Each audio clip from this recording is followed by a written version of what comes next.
తాకట్లో ఉన్న బంగారాన్ని విడిపించి ఆ రోజున మార్కెట్ ధర కట్టి మిగిలిన డబ్బును మీకు అందిస్తుంది కొమ్మూరి గోల్డ్.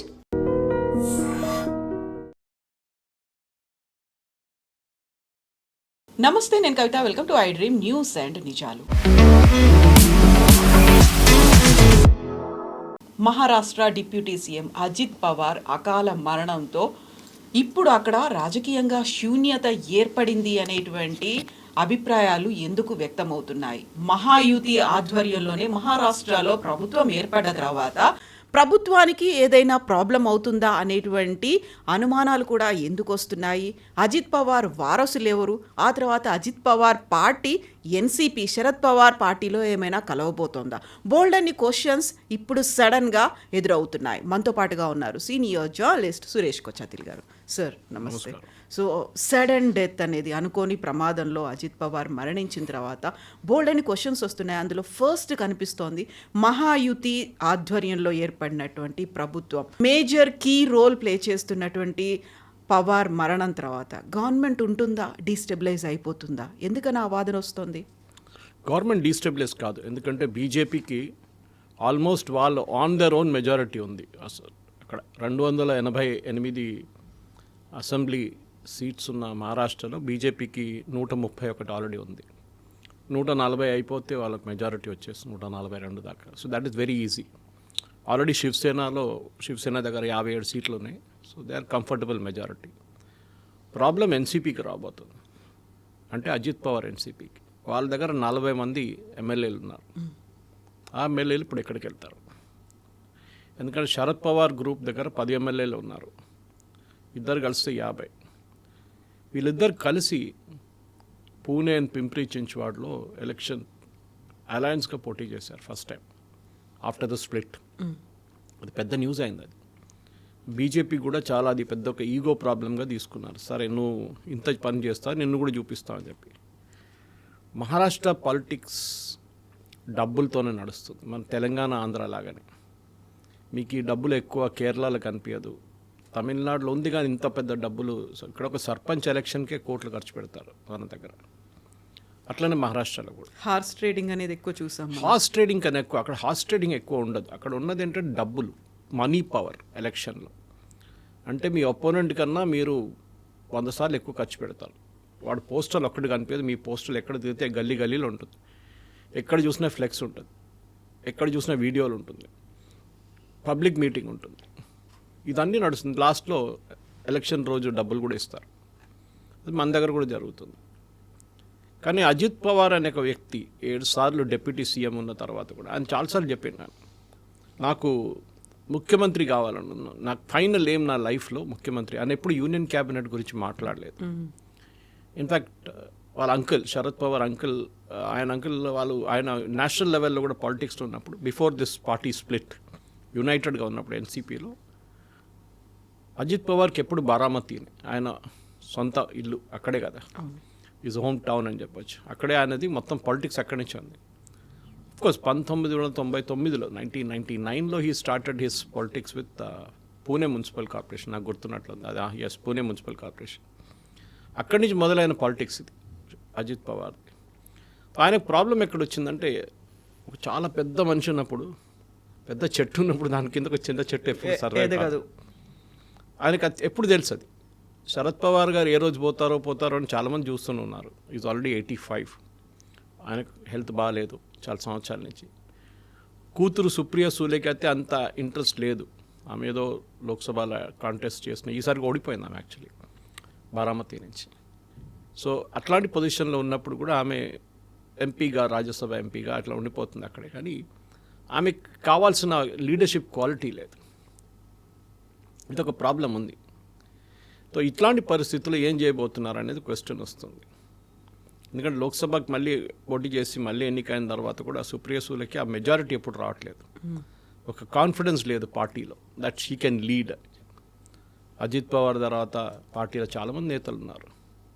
వికే పాటిల్ ఆయన ఉన్నారు, మన ప్రఫుల్ పటేల్ ఉన్నారు, వీళ్ళు ఉన్నారు చాలామంది. అక్కడి నుంచి శరద్ పవార్ వైపు నుంచి వచ్చిన వాళ్ళు ఉన్నారు. కానీ ఇప్పటి నుంచో ఈ మాటలు నడుస్తున్నాయి. ఆ రోజు కూడా ప్రెస్ కాన్ఫరెన్స్, మున్సిపల్ ఎలక్షన్ కన్నా ముందు జరిగిన ప్రెస్ కాన్ఫరెన్స్లో వీరిద్దరు కూర్చున్నారు స్టేజ్ మీద.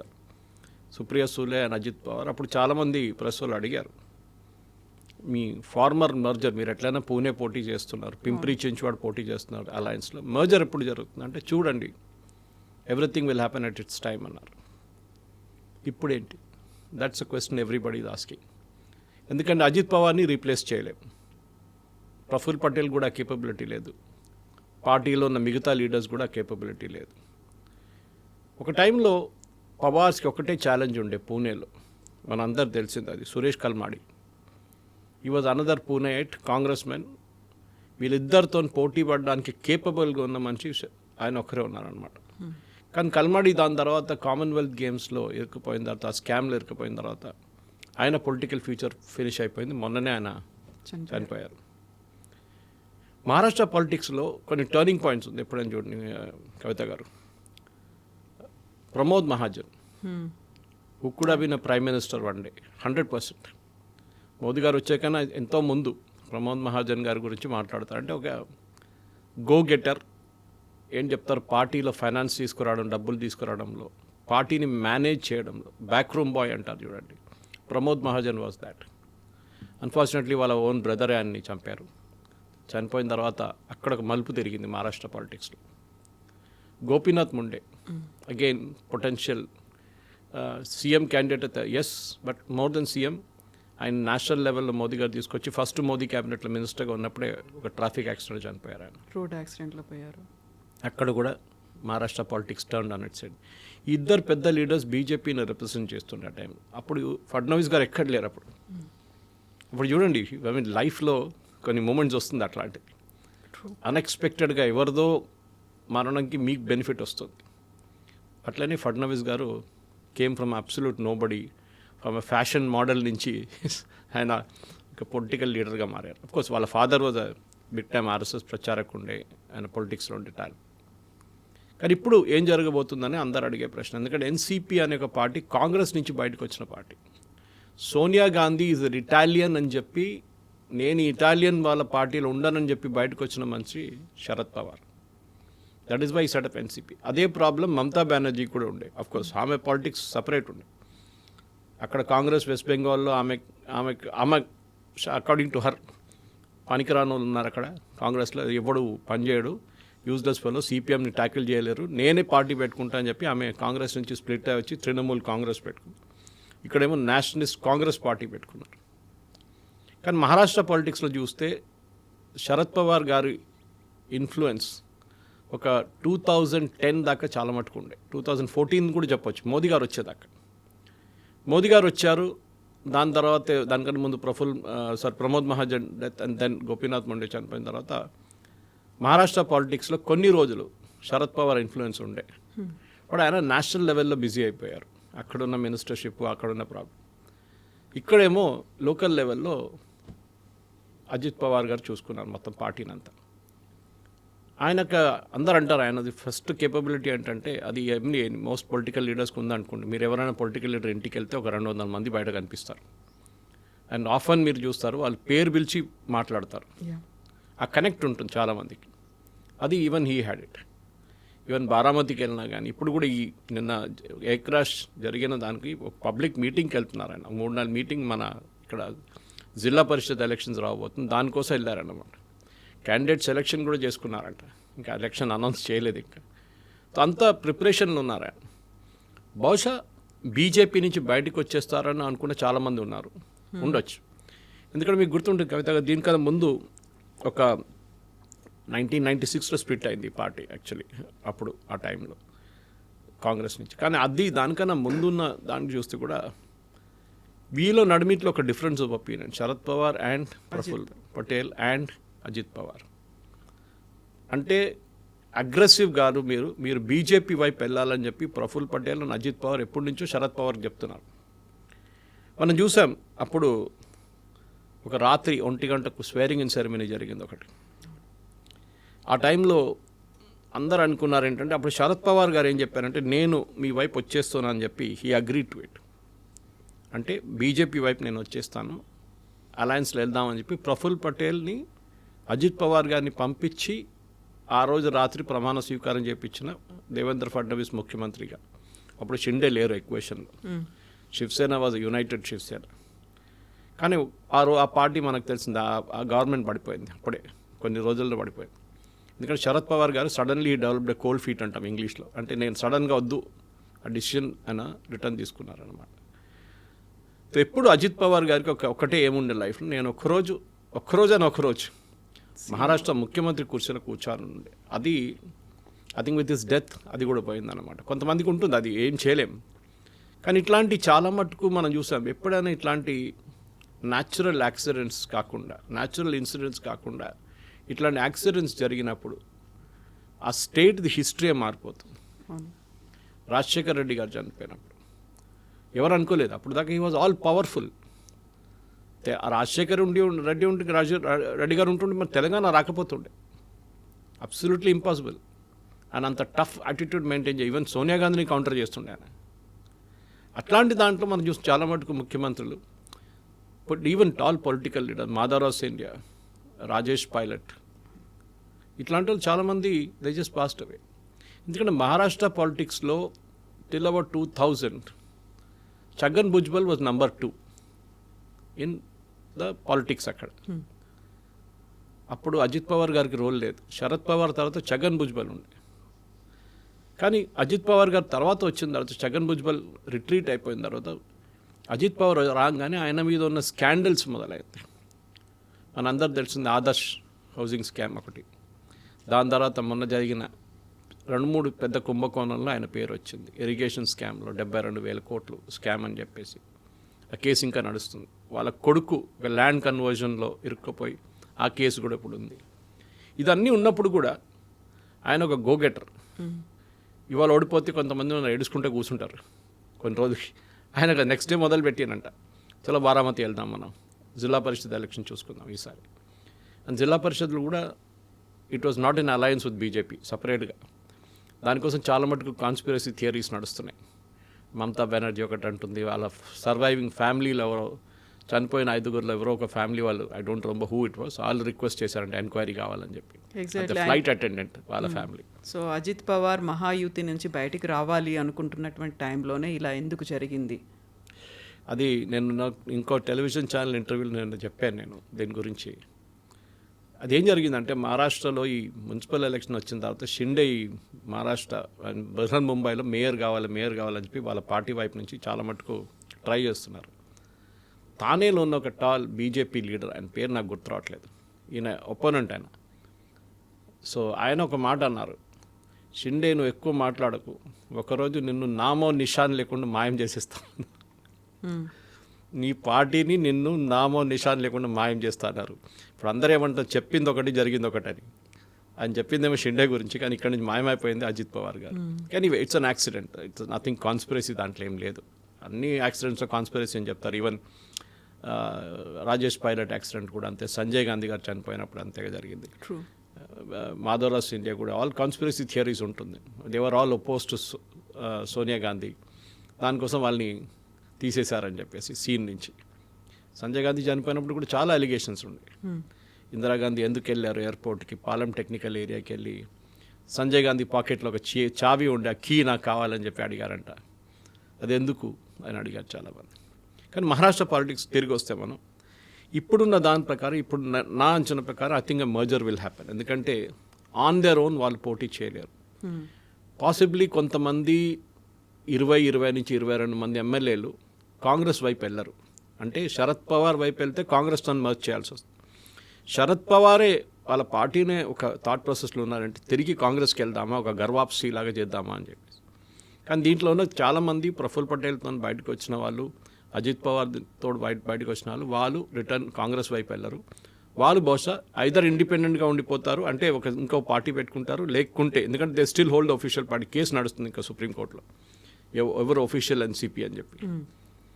అది బహుశా వాళ్ళు స్ప్లిట్ అయిపోతారు. 20 నుంచి 22 మంది, 25 మంది బీజేపీ గవర్నమెంట్ సపోర్ట్ చేస్తారు. సపోర్ట్ అక్కర్లేదు, నేను చెప్పాను చూడండి, దే కెన్ స్టిల్ మేనేజ్ అన్నమాట.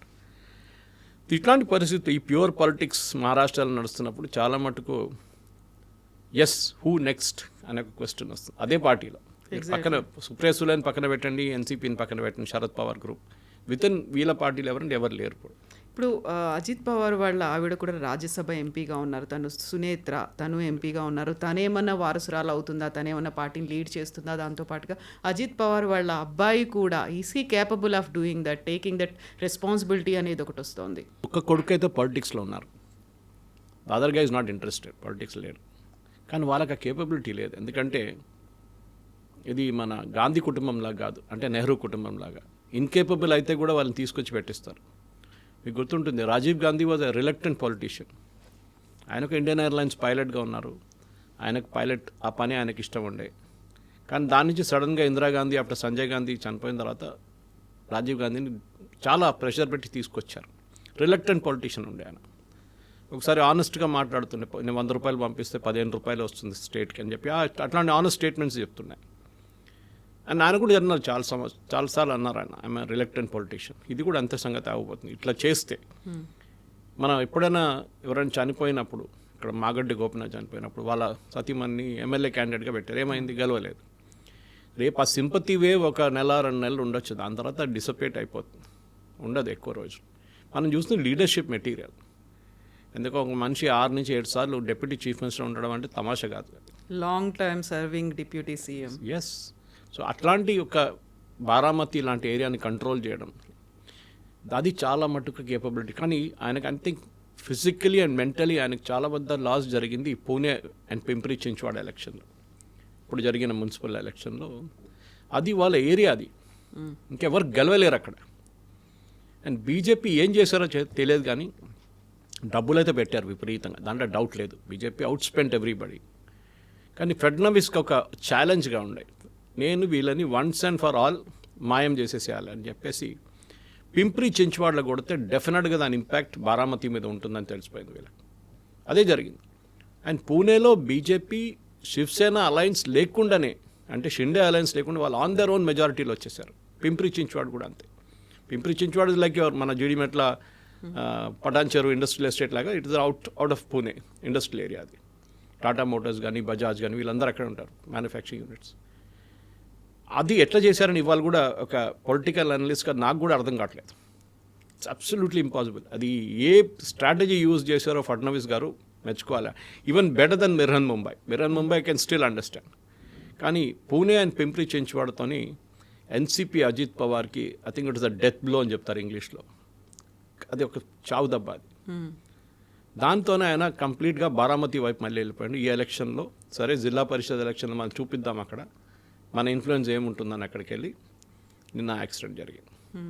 సో బారామతి అనేది తనకి ఏదైతే రాజకీయంగా స్టార్టింగ్ పాయింట్ ఉందో అదే డెత్ పాయింట్, ఎండ్ పాయింట్ కూడా అయింది. బారామతితో ఆయనకి బోల్డంత ఎమోషనల్ కనెక్ట్ ఉంది, ఆ ప్రాంతం తనది అని అలా డెవలప్మెంట్ కూడా చేశారు. బట్ దీన్ని కోఇన్సిడెంట్ అంటారా, లేకుంటే ఒక ఫేట్ అలా నిర్ణయించింది అదే ప్లేస్లో ఆయన చనిపోవడం అనేది? అది కూడా ఎలక్షన్స్ కోసం వెళ్ళాడు, మళ్ళీ తన ప్రతినిధి గెలిపించుకోవాలి అనుకున్నాడు. సో ఆల్మోస్ట్ ఒక 30 years అసోసియేషన్ బాండింగ్ అనేది ఆ బారామతితో ఉంది ఆయనకి. ఫ్యామిలీకి ఉంది మొత్తం. ఇన్ఫాక్ట్ పవార్ ఫ్యామిలీ అక్కడ, వాళ్ళదే అది ఏరియా, వాళ్ళకి ఎవరు గెలవలేరు అక్కడి నుంచి. Either it Supriya Sule or his wife, Ajit Pawar's wife, వీళ్ళిద్దరే గెలుస్తారు అక్కడ. కానీ శరద్ పవార్ గారి ఇన్ఫ్లుయెన్స్, ఎందుకంటే ఇప్పుడు ఆయన 85, రేపు ఐఎమ్ నాట్ సెయింగ్ ఈ షుడ్ పాస్ అవే, బట్ ఆయన పోతే కూడా ఇప్పుడు కూడా ఆయన యాక్టివ్ లేరు. హెల్త్ ఏం జరుగుతుంది మహారాష్ట్రలో? Politics will become a 2-party politics. ఒకవైపు బీజేపీ, శివసేన, షిండే గ్రూప్, అటువైపు ఉద్ధవ్ థాకరే, కాంగ్రెస్. ఎన్సీపీ అనే ఒక పార్టీ బహుశా శరద్ పవార్ తర్వాత ఇంకా ఉండదు. స్ప్లిట్ అయిపోతారు డెఫినెట్గా, లేకపోతే మర్జ్ అయిపోతారు, లేకుంటే ఎమ్మెల్యేలు అందరూ మారిపోతారు. ఎందుకంటే మనం చూసాం 2019లో ఆ పొద్దున 6 గంటలకు చేసిన స్వేరింగ్ ఇన్ సెరమనీ, 6 గంటలకు ముందే అనుకుంటాను ఎగ్జాక్ట్లీ, అవును. ఆ స్వేరింగ్ ఇన్ సెరమనీలో ఆల్మోస్ట్ 5 o'clock అలా జరిగిన ఆ స్వేరింగ్ ఇన్ సెరమనీలోనే ఆ రోజు శరద్ పవార్ గారు అజిత్ పవార్ గారితో నిలబడి ఉంటే బహుశా ఆయన షిండే బదులు ఆయన ముఖ్యమంత్రి అవుతుండే. That is before this. Fadnavis garu ముఖ్యమంత్రి లాస్ట్ క్యాబినెట్లో, he would become the chief minister. కానీ అది జరగలేదు. ఐ థింక్ దాట్ అగైన్ ఆయనకి ఈ పార్టీ స్ప్లిట్ కావడానికి మెయిన్ కారణం అది. అంటే నా సొంత అంకులే నన్ను బ్యాక్ చేయలేదు, నన్ను ముందుకు పంపించి నువ్వు వెళ్ళరా స్వేరింగ్ ఇన్ చేసుకో డిప్యూటీ సీఎంగా, పొద్దున 5 గంటలకు 3 గంటలకు 4 గంటలకు పంపించిన తర్వాత నేను వెంటనే ఉంటాను భయపడకని చెప్పి తిరిగి చూస్తే మనిషి లేడు. శరద్ పవార్ గాయబైపోయేటప్పుడు అది I think it is a big betrayal for him. దాని తర్వాత ఆయన శరద్ పవార్ని ఎప్పుడు ట్రస్ట్ చేయలేదు. లాస్ట్ ఇప్పుడు ఈ ఎలక్షన్లోనే మున్సిపల్ ఎలక్షన్లో కొంచెం దగ్గరకు వచ్చారు వాళ్ళిద్దరు. అంటే ఒక సింపతి ఫ్యాక్టర్ లాగా.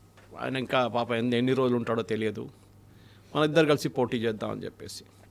ఎందుకంటే నేను చెప్పాను చూడండి కవిత గారు, మహారాష్ట్రలో బీజేపీ లాస్ట్ 15 సంవత్సరాల్లో వాళ్ళు ఎట్లా పైకి వచ్చారు చూడండి. ఒక పార్టీ ముంబైలో అసలు సీట్లు గెలవలేని పార్టీ, అక్కడ కాంగ్రెస్ గెలుస్తుండే, లేకుంటే శివసేన గెలుస్తుండే. అట్లాంటి పరిస్థితుల్లో కూడా ఇప్పుడు బీజేపీ అక్కడ బిర్హన్ ముంబైలో మెజారిటీ అని లేదు కానీ బిగ్గెస్ట్ సింగిల్ లార్జెస్ట్ పార్టీగా వచ్చారు, పైకి వచ్చారు. ట్రిపుల్ ఇంజన్ సర్కార్ అని సెలబ్రేట్ కూడా చేసుకున్నారు. సి ద పాలిటిక్స్ అంటే మహారాష్ట్రలో 3-4 రీజన్స్గా ఉంటుంది. ఒకటి లాతూర్ ఉస్మానాబాద్ వైపు మనం చూసాం, అమిత్ దేశ్ముఖ్, విలాసరావు దేశ్ముఖ్ కొడుకు, హీ వాజ్ రెస్పాన్సిబుల్. దాంట్లో రాహుల్ గాంధీకి ఏ క్రెడిట్ లేదు. చాలామంది కాంగ్రెస్ వాళ్ళు రాహుల్ గాంధీ గెలిచారంటే, మళ్ళీ బిర్హన్ ముంబైలో ఏమైంది, అక్కడ కూడా గెలవాలి కదా రాహుల్ గాంధీ ఇంపాక్ట్. సో అక్కడ అమిత్ దేశ్ముఖ్ ఉన్నారు. ఇప్పుడు Amit Deshmukh is the last standing Congress man. ఆయన కూడా బీజేపీ ఆయన వైపు వాళ్ళ వైపు తీసుకుంటే దెన్ కాంగ్రెస్ మహారాష్ట్రలో you can write off their obituary. ఎందుకంటే ఈ పార్టీలు అంత పెద్ద పెద్ద లీడర్, యశ్వంతరావు చౌహాన్, ఏఆర్ అంతులే, విలాసరావు దేశ్ముఖ్, శరద్ పవార్, ఇట్లా అన్ని కాంగ్రెస్సే ఉండే అక్కడ. తర్వాతనే కదా మళ్ళీ ఉద్ధవ్ ఠాక్రే వచ్చింది అంత ముఖ్యమంత్రిగా. సో అట్లాంటి ఒక కాంగ్రెస్ ఉన్న ఒక స్టేట్లో ఇవాళ కాంగ్రెస్ గురించి మనం మాట్లాడలేదు, మన ఎన్సీపీ గురించి మాట్లాడుతాం. అక్కడే తెలిసిపోతుంది ఇంపార్టెన్స్ ఎక్కడ మారిపోయిందని. కానీ అజిత్ పవార్ గారి death I think it's unfortunate. ఎందుకంటే ఒకటి ఆయనకు ఒక డ్రీమ్ మిగిలిపోయింది, అట్లనే చాలామందికి మిగిలిపోయింది అట్లనే డ్రీమ్స్ కూడా. ఇంకోటి రెండోది, మహారాష్ట్ర పాలిటిక్స్లో హూ నెక్స్ట్ అనేది ఇప్పుడు లేదు, ప్రసక్తి లేదు. హూ నెక్స్ట్ లేదు ఇప్పుడు. ఉద్ధవ్ ఠాక్రే రాలేరు ఇప్పుడు, ఆ మెజారిటీ ఆయనకి రాదు. ఇటువైపు షిండే కూడా అంతే సంగతి. ఆయన థానే, ముంబై ఈ ఏరియాలోనే ఆయన ఇన్ఫ్లుయెన్స్ ఉంది. కొంకన్ వైపు మనకు తెలిసిందే రానే ఫ్యామిలీ, అది కూడా బీజేపీ వాళ్ళ వైపు తెచ్చుకున్నారు. ఛగన్ భుజ్బల్ ఆయన ఇప్పుడు అంత ఇన్ఫ్లుయెన్స్ లేదు పాలిటిక్స్లో. ఉన్నారు అంటే ఉన్నారు, లేకుంటే ఆయనది కూడా లేదు, ప్రసక్తి లేదు. Chhagan Bhujbal is out. ఇట్లాంటి పరిస్థితుల్లో I think Devendra Fadnavis now becomes an all out dictator అని వర్డ్ యూజ్ చేయలేము, కానీ మహారాష్ట్ర పాలిటిక్స్లో పాసిబ్లీ శరద్ పవార్ తర్వాత ద మోస్ట్ పవర్ఫుల్ లీడర్గా పైకి వచ్చేది ఇప్పుడు Devendra Fadnavis. And is very young. ఎందుకంటే ఇంత యంగ్ ఏజ్లో మీరు ముఖ్యమంత్రి అయితే దెన్ డెఫినెట్గా ఆఫ్టర్ మోదీ హూ అని చాలామంది అడిగారు. ఎగ్జాక్ట్లీ మీరు చెప్పారు గతంలో చెప్పాను. 10-15 సంవత్సరాల తర్వాత మోదీ గారు, అమిత్ షా గారు వీళ్ళందరూ అయిపోయిన తర్వాత నెక్స్ట్ పాసిబ్లీ లైన్ ఆఫ్ లీడర్స్లో మహారాష్ట్ర నుంచి it will be Devendra Fadnavis. కానీ ఈ నేను చెప్పాను చూడండి, ప్రమోద్ మహాజన్, గోపీనాథ్ ముండే, ఇప్పుడు అజిత్ పవార్, ఈ 3 టర్నింగ్ పాయింట్స్ మహారాష్ట్ర పాలిటిక్స్లో. అప్పుడప్పుడు చూడండి అన్ని అది జరిగిన తర్వాత ఇమీడియట్లీ పాలిటిక్స్ మారిపోయింది, మహారాష్ట్ర షిఫ్ట్ అయిపోతుంది. ఇది కూడా ఆ మూమెంటే జరిగింది. సో సడన్గా జరిగినటువంటి ఒక ఇన్సిడెంట్, ఒక యాక్సిడెంట్తో 3 అలాగే చనిపోయారు.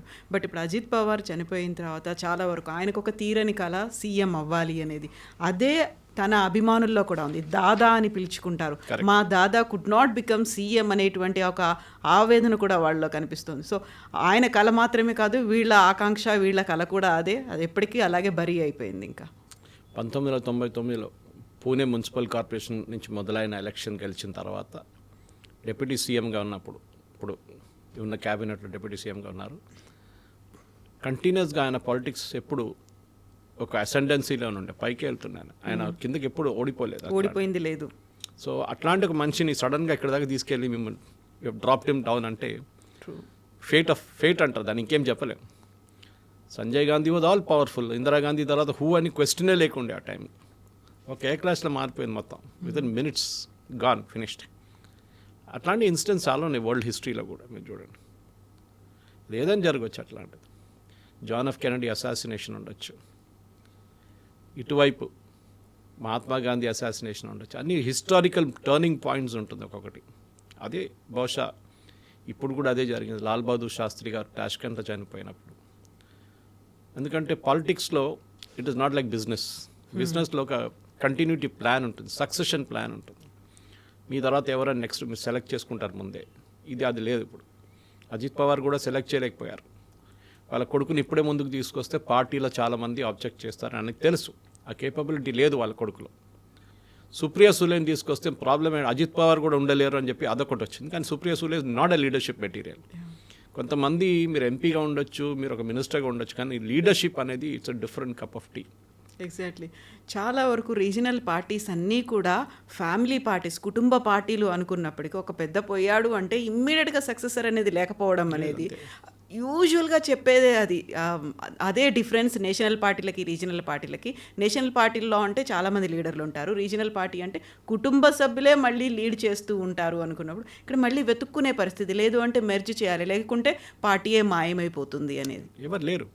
Sharad Pawar age factor, Supriya Sule leadership material లేదు, ప్రఫుల్ పటేల్ ఆయనకు మాస్ ఫాలోయింగ్ లేదు, ఇండివిజువల్గా ఈజ్ అ లీడర్.